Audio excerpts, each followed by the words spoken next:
नमस्कार दोस्तों, आज इस वीडियो में हम लोग बात करने वाले हैं कि किसी एक पुरुष का शरीर में अगर प्रोलैक्टिन नामक महिला हार्मोन अगर बढ़ जाए तो उसे किस तरह का यौन समस्या सेक्स प्रॉब्लम फेस करना पड़ता है, ये आज हम लोग जानने वाले हैं। और होम्योपैथिक ट्रीटमेंट के जरिए हम लोग इसे कैसे ठीक कर सकते हैं, ये भी आज हम लोग जानेंगे। तो मैं डॉक्टर सुप्रता और आप सभी का फिर से एक बार बहुत बहुत स्वागत करता हूँ अपने इस YouTube channel homeo care tips पे। दोस्तों, प्रोलैक्टिन, एस्ट्रोजन और प्रोजेस्टेरोन, ये जो तीन हार्मोन होती है, ये फीमेल्स हार्मोन होती है, महिला हार्मोन होती है। और महिलाओं के अंदर ही इसका प्रोडक्शन ज्यादा मात्रा में होता है एज कंपेयर टू मेल्स।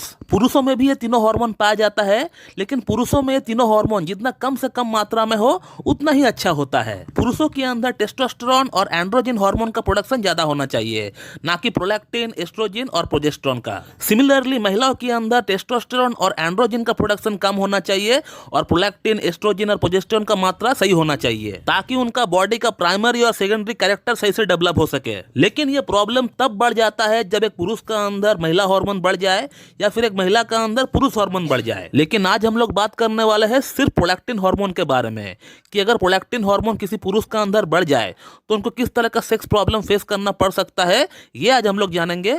और इसका होम्योपैथी में कैसा ट्रीटमेंट हो सकता है, ये भी हम लोग बात करने वाले हैं। तो प्रोलैक्टिन हार्मोन अगर किसी पुरुष का अंदर बढ़ जाए तो पहला जो सिम्टम देखने को मिलता है वह सेक्स का डिजायर पूरी तरह नील हो जाता है उस पुरुष में। ऑपोजिट सेक्स के प्रति कोई अट्रैक्शन रहता ही नहीं है उस पुरुष में। जिस भी पेशेंट का प्रोलैक्टिन बढ़ा हुआ रहता है, उसका जो सबसे मेजर कंप्लेन होता है वो यही होता है कि सर, मुझे सेक्स का प्रति कोई इच्छा ही नहीं होता है। मेरा पार्टनर अगर मेरे पास बैठी हुई रहती है, मैं उससे बात करता हूँ, टच करता हूँ, फिर भी मुझे कोई फीलिंग्स ही नहीं आता है अंदर से। अगला जो सिम्टम देखने को मिलता है वो ये है कि सर, मैं हाथ से हस्तमैथुन भी करता हूं तो मेरा वीर्य जो है बहुत ही कम मात्रा में निकलता है, और वो भी बिल्कुल एकदम पतला पानी जैसा। और जिन पुरुषों का प्रोलैक्टिन बढ़ा हुआ रहता है उनका स्पर्म काउंट बिल्कुल कम हो जाता है और स्पर्म मोर्टेलिटी और मॉर्फोलॉजी बिल्कुल खराब हो जाता है। और ये प्रोलैक्टिन अगर बहुत दिनों से बढ़ा हुआ है किसी में और उसके लिए अगर कोई ट्रीटमेंट ना लिया गया हो सही से, तो उस पुरुष को इनफर्टिलिटी की प्रॉब्लम भी देखना पड़ सकता है। अगला जो हाई प्रोलैक्टिन का सिम्टम होता है पुरुषों में, वो ये है कि एक पुरुष का चेस्ट,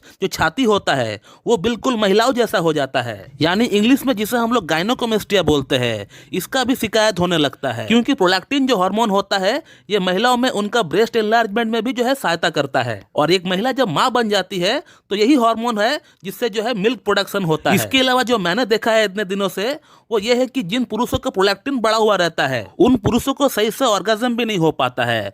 ऑर्गेज्म का मतलब होता है संतुष्टि, यानी जब आपका सीमेंट डिस्चार्ज होता है, जो आपको संतुष्टि मिलता है अंदर से, उस संतुष्टि को बोलते हैं ऑर्गेज्म। तो जिन पुरुषों का प्रोलैक्टिन बढ़ा हुआ रहता है वो हस्तमैथुन करते हैं या फिर सेक्स करते हैं तो उनका सीमेंट डिस्चार्ज भी होता है, तो उनको कुछ फील ही नहीं होता है, पता भी नहीं चलता है कि कब उनका सीमेंट डिस्चार्ज हो गया। तो ये कुछ समस्याएं देखने को मिल सकता है जब किसी एक पुरुष के अंदर प्रोलैक्टिन हार्मोन बढ़ जाए। ऐसे ही सेम समस्याओं को लेकर आज से 4 महीना पहले एक पेशेंट हमसे कंसल्ट किए थे। आप व्हाट्सएप पे देख सकते हो पेशेंट ने क्या लिखा है। उनका रिपोर्ट भी उन्होंने मुझे भेजा है कि उनका जो प्रोलैक्टिन का लेवल है उस समय 28 नैनोग्राम पर ml था, जो कि काफी हाई माना जाता है, जो कि 5 नैनोग्राम पर ml का नीचे रहना चाहिए था। वो 28 तक पहुंच गया है। इन्होंने ट्रीटमेंट कई जगहों से लिया हुआ है, लेकिन कुछ खास परिणाम जो है नहीं पड़ा। इनको इंप्रूवमेंट मिला हुआ था ट्रीटमेंट से, लेकिन ट्रीटमेंट छोड़ने के बाद फिर वैसे का वैसा ही हो गया। इनको फर्स्ट टाइम मेरा यूट्यूब वीडियो देखकर ऐसा लगा कि मुझे होम्योपैथी ट्राई करना चाहिए, और ये तब ये हमारे पास आए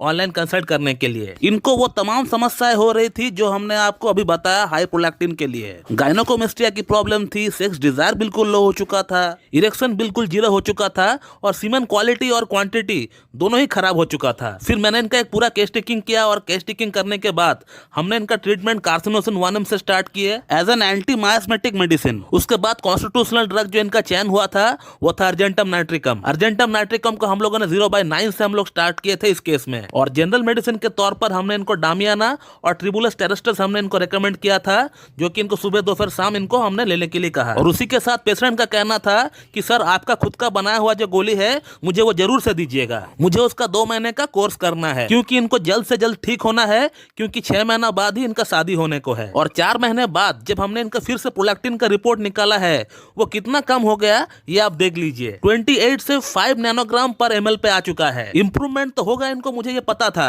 लेकिन इतना जल्दी और इतना अच्छा इंप्रूवमेंट हो जाएगा ऐसा मैंने नहीं सोचा था। अब इनका लिबिडो पूरी तरह वापस आ चुका है, सेक्स का प्रति इच्छा इनको पूरा होता है। और अब ये पेशेंट अगर किसी महिला से बात करता है या फिर कोई वीडियो देखता है तो इनको अंदर से डिजायर होता है, इच्छा होता है। और अब इनको ऑर्गेज्म भी होने लग गया है। ऑर्गेज्म का मतलब सीमेन डिस्चार्ज होने के बाद इनको सेटिस्फेक्शन भी मिलता है, संतुष्ट भी मिलता है। और सीमेन की क्वालिटी और क्वांटिटी दोनों ही सुधर गया है। अब ज्यादा मात्रा में सीमेन निकलता है और गाढ़ा सीमेन निकलता है, क्योंकि इसी के साथ साथ इनका टेस्टोस्टेरोन हार्मोन भी बढ़ गया है। हालांकि इनका टेस्टोस्टेरोन हार्मोन का हमने रिपोर्ट नहीं बनाया है, लेकिन मुझे पता है अगर प्रोलैक्टिन हार्मोन अगर बढ़ता है तो टेस्टोस्टेरोन कम होता है। सिमिलरली अगर प्रोलैक्टिन कम होता है तो टेस्टोस्टेरोन बढ़ता है, और यही नियम है। और इसीलिए मैंने टेस्टोस्टेरोन का रिपोर्ट नहीं निकाला है पेशेंट का, क्योंकि मुझे फिजूल का पैसा वेस्ट नहीं करना है। अब ये जो प्रोलैक्टिन नीचे आ गया है, अब ये जिंदगी में कभी भी नहीं बढ़ेगा। इनको लंबे समय के लिए यौन समस्या अब नहीं होगी। कम से कम 10-12 साल, 10-15 साल तो इनको यौन समस्या छू भी नहीं सकता है। तो दोस्तों, इस तरह का कुछ होता है प्रोलैक्टिन हार्मोन बढ़ने का साइड इफेक्ट पुरुषों में। और होम्योपैथी में कैसे इलाज संभव होता है, पेशेंट ने क्या कहा उसका प्रॉब्लम के बारे में, ये भी आपने देख लिया है। लेकिन ये संभव तभी हो पाएगा जब आप किसी एक अच्छी क्लासिकल एमडी होम्योपैथ के पास मीट करके उनसे केस टेकिंग करवा के ट्रीटमेंट लेंगे। खुद से ट्रीटमेंट करेंगे जिंदगी में नहीं होगा। दोस्तों, मैं इस वीडियो को यहीं पे एंड करता हूँ। So thank you very much and have a good day.